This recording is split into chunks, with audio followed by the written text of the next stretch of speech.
Bonjour à toutes et à tous. Bienvenue dans les 2 minutes pour comprendre d'Atlantique.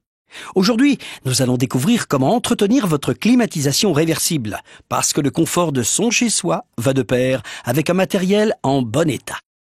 Le tutoriel comprendra 2 étapes, l'entretien de l'unité intérieure, puis l'entretien de l'unité extérieure. Alors, avant de vous lancer dans cette opération, pensez à bien vous équiper. Vous aurez besoin d'un aspirateur, d'une éponge, d'un détergent doux et d'une brosse à poil dur. Vous avez tout? On y va. Première étape, l'entretien de l'unité intérieure. Pour commencer, éteignez-la en appuyant sur le bouton marche-arrêt de votre télécommande. Une fois l'unité intérieure arrêtée, le voyant s'éteint et les volets de votre climatiseur se ferment. À l'aide de vos 2 mains, ouvrez l'unité en déclipsant les parties gauche et droite de la façade. Déclipsez ensuite le filtre et tirez délicatement vers le bas pour l'extraire. Et voilà une bonne chose de faite. Munissez-vous maintenant d'un aspirateur et d'une éponge. Allez, on attaque le gros œuvre.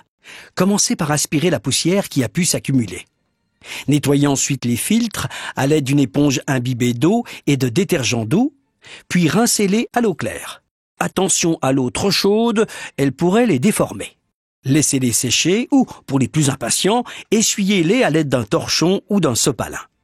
Une fois secs, replacez-les délicatement dans leur emplacement.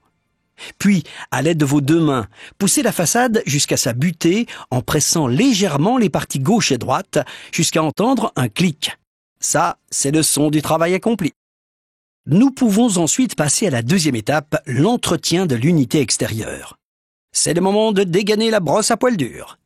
Nettoyez l'échangeur extérieur en enlevant tout ce qui pourrait l'obstruer, pollen, feuilles, insectes, etc., en frottant du haut vers le bas avec la brosse. Maintenant que tout brille, finissez par une petite inspection de l'unité extérieure et vérifiez qu'il n'y a pas de présence de gras. Si gras il y a, quelque chose ne va pas. Contactez vite votre installateur.